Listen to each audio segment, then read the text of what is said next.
Some sisters borrow clothes, mine borrowed my entire future. Most people thought I was Riley's aunt at her high school graduation. When the counselor handed her the diploma and smiled at me in the crowd. She said, "You must be so proud, your niece is brilliant." I just nodded. I was 29, she was 18. And I had worked 2 jobs to make sure she never saw what I saw growing up. Shut-off notices on the fridge, broken payphones where child support should have been. And a mother too tired to remember if she'd eaten that day. But Riley got ballet classes, designer notebooks. A dorm room with a view of the lake, I made sure of it. I was the one who stayed behind when Dad left. The one who turned 20 with a screaming toddler on my hip and bills in my hand. While she painted her nails and kissed boys on the porch. I juggled late shifts and early mornings so she'd have choices. That was my role, not glamorous, not Instagrammable, just necessary. And I thought it was worth it, every overtime hour, every skipped birthday dinner. Every time I watched her shine from the shadows. Until the day she made a toast and acted like I didn't exist. I thought I was building a legacy, turns out I was just being erased. I didn't even know there was a party until I saw the video. It started with a text from Carly, a girl I hadn't spoken to since Riley's junior year.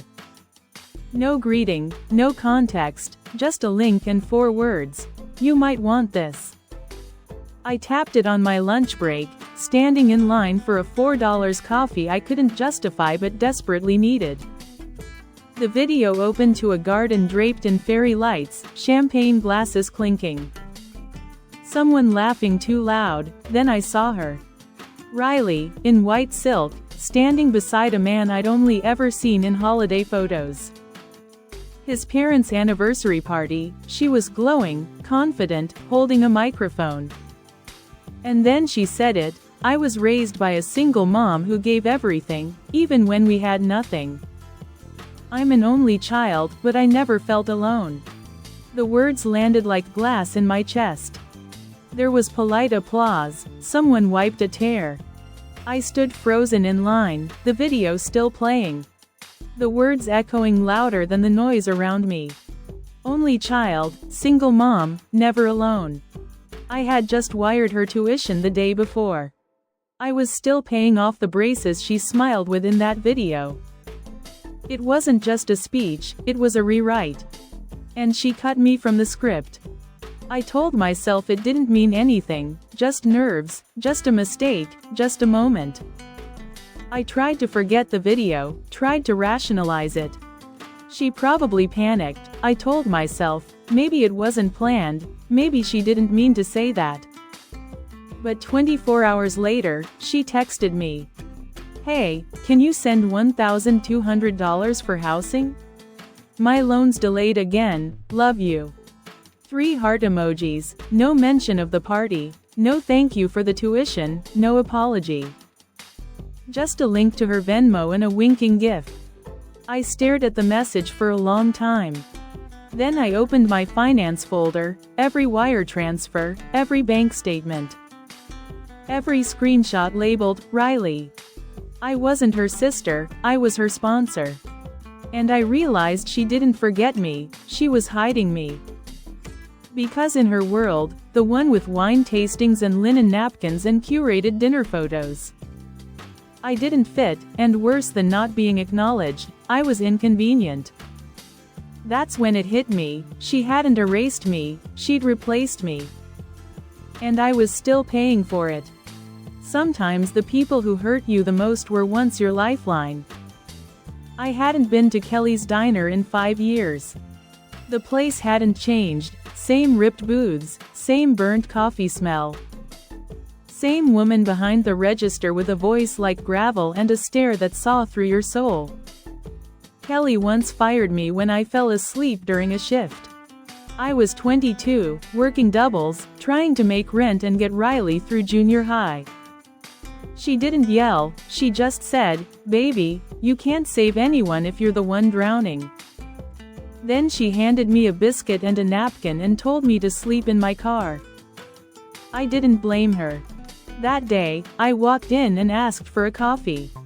She looked up, blinked. "Still saving her?" she said flatly. I didn't answer. She poured the coffee anyway, slid it over, and added, "You know what happens when you raise someone who never learns to say thank you? They grow up thinking the world owes them more." I laughed, then cried. She didn't hug me, didn't offer comfort. She just said, "You got proof of what you've done for her." I nodded. "Good," she said, "then stop being the floor, let her feel the fall." I walked out of there with a free coffee, red eyes, and something stronger than anger, permission. It wasn't a scream, it was a switch. No confrontation, no fight, just one phone call to the university's financial office. One form submitted, one name removed from the payer's account, mine. No warning, no goodbye. She'd find out when her card declined, when the dorm locked her out, when the school emailed her, not me, about the overdue balance. I didn't block her, I didn't text back, I didn't even open her next message. Just checking, did the rent go through? I let it sit there, unread, unacknowledged. A ghosted echo in a thread full of receipts. And still, she posted, out to brunch, matching hoodies with her boyfriend. Blessed life, under a filtered photo with $17 avocado toast. She wasn't worried because she thought I'd always pay. That was her mistake, and I made sure the fall would be silent. No nets, no preamble, just gravity. And then she called, 6 times in one day. The voicemail started calm, "Hey, I think the payment didn't go through." Then desperate, "Ava, please, I don't have time to explain right now." Then furious, "I don't know what your problem is, but this is my life." I still didn't answer, because now it was hers to carry. I wasn't being cruel, I was just done being edited out of a story I paid to produce. The funny thing about lies, they don't fall apart quietly. The first person to reach out wasn't Riley, it was her roommate. A girl I barely knew named Grace, who messaged me on Instagram out of nowhere. "Hey, just wondering, did Riley say you were still covering her rent? Because campus housing's been on her case, and she told everyone her trust fund got frozen." Trust fund, that was a new one. I replied with a single sentence, "There's no trust fund, just a tired sister who finally hit her limit." Within hours, Riley called again, blocked number, straight to voicemail. Then I got a DM from her boyfriend's sister. We'd never spoken, but she had questions. Apparently, Riley told their whole family she came from a trauma background, that she raised herself, and that I was an estranged cousin with emotional issues. Not dead, not disappeared, just downgraded to a cautionary tale. That's when I started gathering the receipts. Screenshots, tuition records, bank statements, rent transfers. Backlogged emails of Riley begging for help between emojis and voice notes. Every time she said, "You're all I have." Every time she cried broke. Every time she thanked me when she still remembered how. I put them all in a folder, printed, labeled, sealed. The truth, curated and chronological. And then the last twist dropped. Grace sent me a screenshot Riley had posted to a private Finsta account. A photo of her new handbag. "Can't believe I snagged this with my housing refund." My stomach turned. She wasn't just erasing me. She was using me to buy the image of someone who never needed me. She didn't trip over the truth, she crashed into it. Because she built her life on my silence. I looked down at the folder in my lap. The final piece wasn't revenge, it was reality. And I was done hiding it. I didn't show up angry, I showed up invited. Riley had no idea I'd spoken to anyone. No idea Grace had forwarded screenshots. No idea her boyfriend's sister now followed me quietly, connecting dots. So when I got a message from his mother, "We'd love to meet you, dear. Riley said you two used to be close," I smiled. Brunch was at a French cafe downtown. White linen napkins, crystal pitchers of cucumber water. The kind of place where everything whispered status. I arrived 5 minutes early, ordered tea, sat in silence. Then they arrived, Riley, her boyfriend, and both parents. Everyone in coordinated beige. Riley's smile faltered when she saw me. I stood up, hugged her like nothing was wrong. She flinched. "You look surprised," I said gently. "I thought you told them I was your cousin." Her boyfriend's mother blinked. Riley laughed, too quickly, too loudly. "Oh, she's joking. Ava's hilarious." I didn't laugh. Instead, I reached into my bag and pulled out the folder.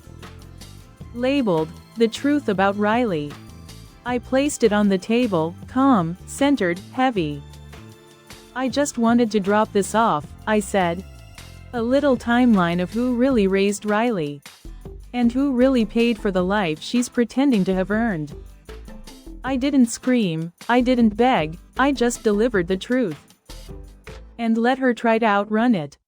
Some people shout to control a room, I prefer silence. When I slid the folder across the table, no one moved at first. Riley stared at it like it was a lit match. Her boyfriend leaned forward instinctively. His mother placed a hand on his arm, as if already bracing for impact. I took a sip of tea, let the weight settle. "Everything in there," I said softly, "is dated, verified. Tuition transfers, rent deposits, even the orthodontist payments." I smiled at Riley, gently, as if this were just another Sunday check-in. "And yes, I'm the sister, not the cousin. Not the distant relative with problems. Just the one who made sure she could walk into your lives. Pretending she did it all herself." Riley reached for the folder. I put a hand over it. "No, I think they should read it first." Her mouth opened, closed. A tremble worked its way into her carefully painted voice. "She's trying to humiliate me," Riley snapped, turning to her boyfriend's mom. "You know how toxic she's always been. She's obsessed with making herself the victim." But no one looked convinced. Not when I calmly opened the folder and slid out the top page. A payment summary with Riley's name, $63,400 in transfers over 4 years. My name on every line. Her boyfriend's father cleared his throat. His mother leaned back. "I just thought," I said, still quiet. "If you're welcoming her into your family, you deserve to know who made that possible." Riley's voice cracked. "She's making it sound like I owe her my life." And for the first time, I answered without flinching. "You don't owe me your life, just the truth." Then I stood, tucked the folder back into my bag. "I'm not here to ruin anything," I added, meeting each pair of eyes. "But I won't keep paying for someone else's fantasy." I turned to Riley. "Erase me all you want, just don't use my money to do it." No one stopped me as I walked away. No one called after me. The brunch table, so full of curated warmth moments before, had gone ice cold. And behind me, I heard the softest thing of all. A chair scraping back. Someone had finally stood up, but it wasn't for her. I didn't need to burn it down, she built the fire herself. I just handed her a mirror. I never asked what happened after I left that brunch, didn't need to. Because 3 days later, I got a voicemail from Mom. She came home crying, saying everyone turned on her. That you sabotaged everything. I said nothing.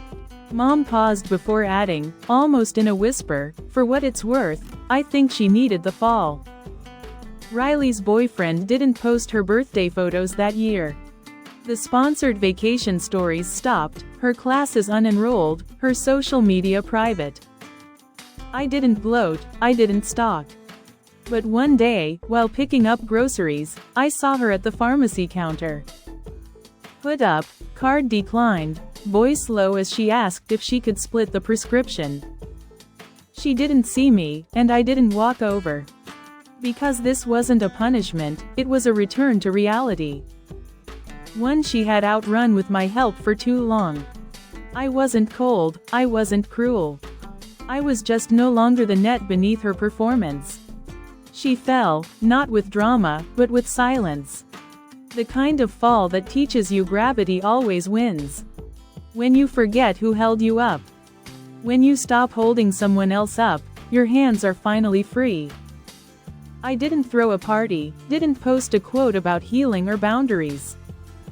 I just bought a second-hand laptop, enrolled in night classes at the community college, and exhaled for the first time in over a decade. I wasn't budgeting for 2 people, I wasn't checking tuition deadlines. I wasn't juggling rent deposits with guilt. It was strange, like relearning how to breathe. I got promoted at work, took weekend drives with no destination. Repainted the kitchen walls a color I liked. Even booked a small trip, my first ever, by myself. A coastal town, cheap motel, salt air, silence. It didn't look like much on paper, but it felt like gold. Because no one was waiting on me, no one was asking for more. And for once, I wasn't shrinking so someone else could shine. Mom called a few times, said Riley was still adjusting. I just said, so am I, and I meant it. I spent half my life stitching a parachute for someone else. Turns out, I was the one who needed to land. Grief isn't always loud, sometimes it's just sitting still. With a version of someone who never really existed. There are nights I still think about her. Not the Riley at brunch, not the girl with the fake speeches and the designer lies. But the Riley I thought I raised. The one who used to fall asleep on my shoulder in front of cartoons. The one who left sticky notes in my lunchbox that said, "You're the best sister ever," in shaky crayon handwriting. The one who cried when I cried and swore we'd never leave each other behind. That Riley, she's gone. Maybe she never existed outside of memory and hope.